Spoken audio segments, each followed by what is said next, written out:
on the second high day today, so I get burgers and fries tonight, which will be like my second cheat meal in about, God, 8-9 months. So I'm looking forward to that.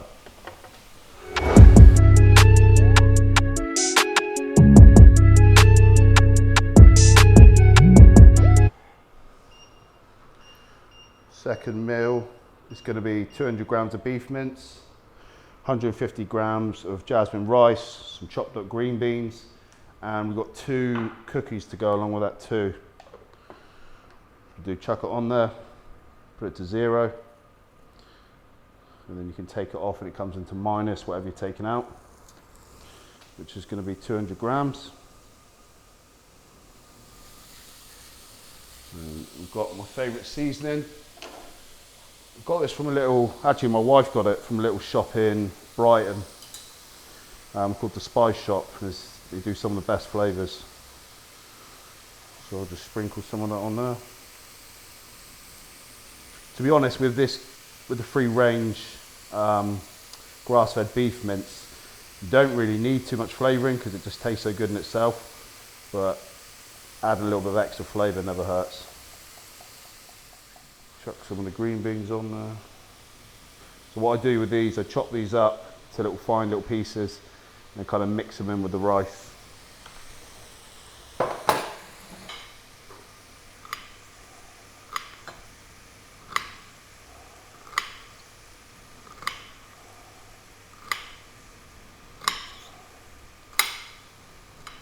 So what I do, chuck those in there. And the rice cooker, these are quite cool, so I kind of mash them up so it gets warms them up a little bit. Now a couple of minutes before, well I say that about 5-10 minutes before, we're going to chuck down some Glucox. Like, this is my probably #1 supplement at the minute. It's helped out massively through prep. I've been able to eat a lot more carbohydrates through prep because of it, keeping my insulin sensitivity in a real good place. And I have to hide these cookies up in here in the baking tray because my son will get them otherwise. He's got access to every sweet and chocolate possible down there. Reese's Pieces, Celebration, Ice Gems, dairy milk, but he'll decide because he can't have the cookies, he'll eat those. So I've actually had to hide them. I'm someone who has a lot of sodium on their meals, which will come. Last week we kind of reduced it a little bit, but nothing too crazy. Again, this is where a lot of bodybuilders and physique competitors mess up. Start changing stuff too drastically. Start cutting stuff out, start adding stuff in that they didn't have their whole prep, and the problem with that, it's a variable you don't really know you can't control. Kind of keep everything as consistent as possible. You know, sort of 2 weeks out, 10 days out from the show, best thing you can do is change nothing. Stop, none of this last minute peak week kind of magic tricks. So I do get a lot of questions as well. People will say, what do you need to consider before you commit to a prep? With all the craziness in the industry going on recently, I'd probably say health is definitely one of them. In the last couple of years, we've seen people get unfortunately sick and pass away. So the good thing is it's put a big spotlight on the health side of competing now, which I think it was long overdue anyway. So definitely check up all your health markers, make sure they're okay. ECG, check your heart, make sure you're absolutely 100% okay and healthy before you step into a prep. The second one would be, make sure again you haven't got any problems going on in the background. So whether that be financial stresses, relationship stresses, work stresses, because again, those things will be pushed to one side. And if there's stuff that, if it does get pushed to one side, it's going to snowball and become a bigger problem when you finish prep, then it's not a good place to be. So definitely make sure you've got all your T's crossed and your I's dotted before you even start the prep, because those things will be harder to manage once you're kind of locked into that prep. And again, one that I do say a lot, because most competitors normally have a partner that's not involved in the industry. It's rare that you have two people that both compete, because then the other person would obviously understand. But just communicate with your partner, you know, let them know that this is going to be it's a very selfish sport, but you don't have to be a selfish person. So as long as you explain it to them that it's going to be this period where I'm going to have to focus on this is the goal I want to achieve, this is where I want to go, can you support me? You know, we can get through it, and then, you know, then you're going to have to give back to them after the show. So that's what a lot of people don't understand, and then they don't communicate with their partner. Then they start a prep, and then the partner has, you know, no idea what's going on. You know, they're like, well, we can't go out on date nights, we can't go anywhere out of this Tupperware, you can't go to social events like weddings and stuff. And not saying you can't do this, but most people don't, because they don't want to be knocked out of their routine. But if you don't explain that to them, they won't understand that. So communication is a big point to make. For years, when I was at the top end of the amateur leagues, there's a lot of expectation and a lot of pressure for you to turn professional when people think you have a professional physique. So if you turn up to a show and don't win the overall, it's kind of seen as that you didn't deliver, even if you look great. So going into this show, the good thing is there's not really that many expectations of me as such, because everyone knows I'm going to the pro ranks as a rookie. No one expects me to win. So from that aspect of it, it's been really enjoyable. I've had 3 different training partners that I've rotated, so the intensity is always fresh. Not only that, I've managed to, I'd say, hold life down in itself in this prep, or manage life better than I have before. Because what people don't understand who haven't done a show before is that it's all or nothing. You know, you put 100% into it, everything you got into it, and the problem is that other areas of your life will get sidetracked in a way, or they won't get the attention they need. This prep hasn't happened at all. I've managed to keep up with my business at all. I've probably work all the way up to about 2 weeks out. Got other business ventures going on at the same time. Been able to be there, better communication with my wife, my son. Just all in general, it's just been a better prep. Again, I've had more fun training because switching up with training partners. One of my training partners is also competing as well, the same sort of time. So having that shared goal in the same sort of time frame definitely helps with that too. There's a lot less stress going into me in these shows, but I still have a point to prove. It's my pro debut. I want to make a good impact. I'm definitely not going to be the biggest guy there, I already know that. So we're going to play the conditioning card. So I want to come in with just something really cool. Like, I want to come in a very clean, well-presented physique, very detailed, very nicely separated, and just the best condition I can get into. So, and I believe if I play to those strengths, then I could place, you know, reasonably high, even against some of the bigger guys. So as far as my goals go, I'd say top 6 in the first show in Italy would be a good start. And the competitions would be quite hard, but I think I could make the top 6 if I do everything right. And then following after that, I've got France in 4 weeks later on the 1st of October, I think it is. And again, maybe a top 6 to top 5, I think would be a good way to start. And again, it's getting my face out there, getting seen by the judges, getting my feet wet, getting known on the pro scene. And then that's kind of start the snowball effect to then, you know, later on in the years, progression as I move up. So it's just really to get my face out there at the minute, but I also don't just want to turn up and make up numbers. I want to turn up and actually make an impact, you know. Right, so we're going to mix up the intra workout.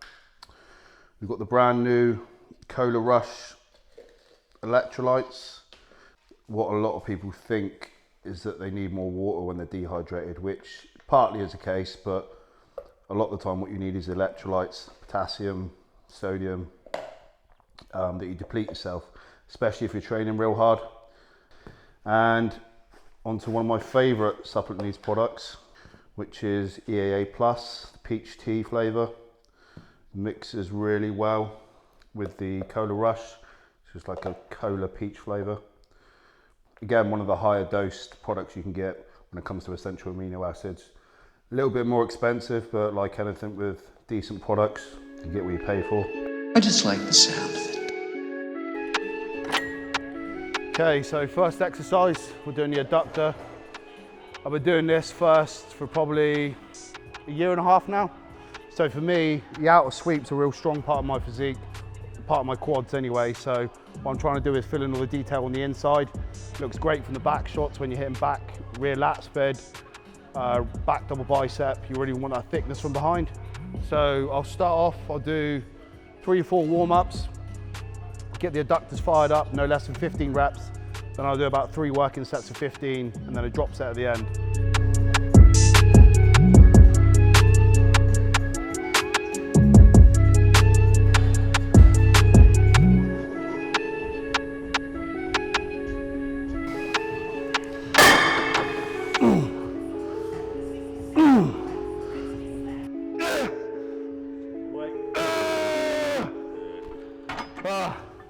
Right, so second exercise is a prime lying leg curl, and what we're going to do, start off with 1 plate, 10 reps, and work our way up to a heavier set, be about 3 to 4 sets, and then just do 1 drop after that.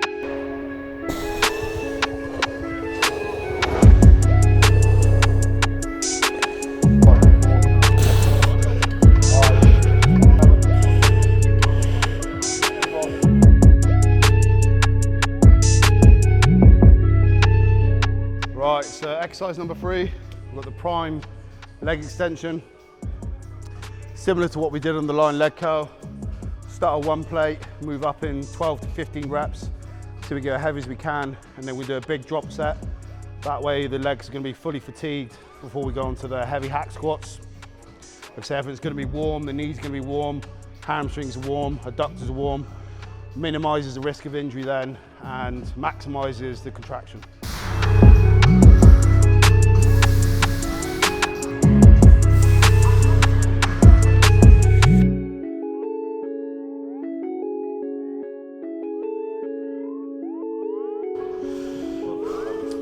Right, so 4th exercise, we've got the Arsenal strength hack.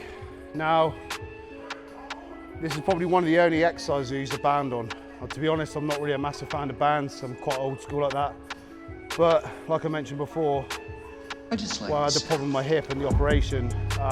Putting a band on it relieves a lot of pressure and tension at the bottom from my hip and knees, which I really need all the help I can get with that. So I will band up the hack. Again, still come all the way down, but what it does obviously changes the strength curve a little bit, so it's a little bit lighter at the bottom. My knees get a bit more of a break instead of my hips. So we're going to start off with 2 plates. Again, 8 to 10 reps all the way up to our heaviest set, which is probably be about 6 plates a side. Ryan will probably do 7 or 8 because he's a freak.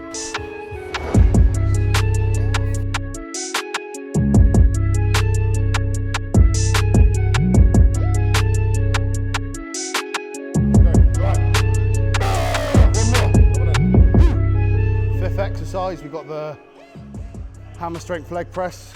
Now, this one we're going to do 3 sets, and what we're going to do, we're going to pause on the isometric on the stretch for about 2 to 3 seconds and then press out, really emphasising that stretch on the quad, working the sweep, powering out of it and coming back slowly down, back to a pause, press out again.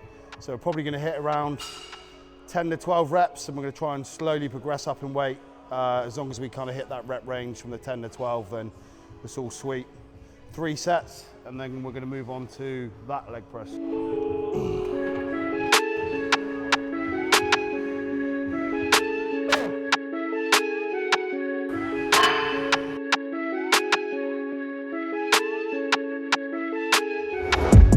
So, last quad exercise is the leg press, and what we're going to do, this one sucks dick. So do 12 reps, 30-second rest, 12 reps, 30-second rest, 12 reps. Do that 5 times, so a total of 60 reps. And this just completely ends you. So I'll be on the floor and maybe chucking up at this point after this exercise. So.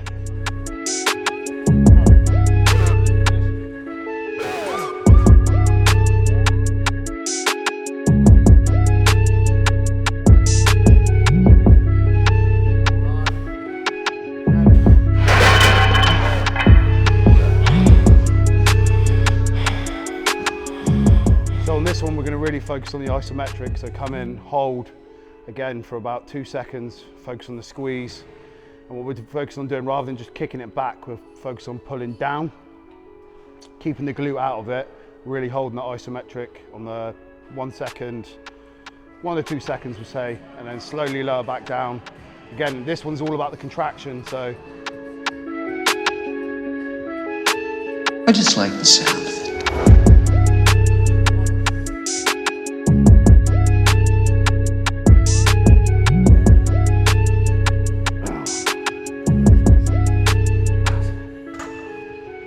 3 weeks out, 2 hours into a leg workout and my brain's not working, so this is exercise number 8.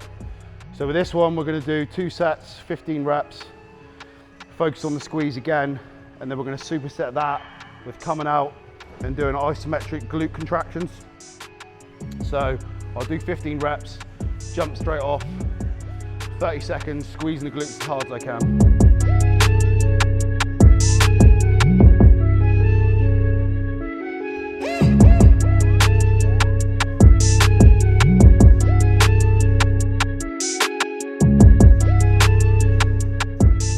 So that wraps up the last leg workout of the prep, of the Italian prep anyway. So we started with adductor, did 3 warm-up sets, 3 working sets and a drop set. Then we moved on to the prime line leg curl, 3 working sets and then a drop. Worked over our way to the prime leg extension. We did 3 to 4 sets at 12 to 15 reps, then a big drop. Then worked over to the 4th exercise, which was the Arsenal strength hack squat. Again, working up in 10 reps to a heavier set. Moving on then to the hammer strength leg press, which we did 3 working sets, holding the pause on the isometric, emphasizing the stretch. 3 sets of that, 12 reps. Onto the next exercise, which was another leg press, where we did 12 reps, 30-second rest, 5 times for a total of 60 reps. Then onto the seated leg curl, 2 sets and a drop set, and then we finished off on the abductor, 2 sets, superset with a glute isometric squeeze.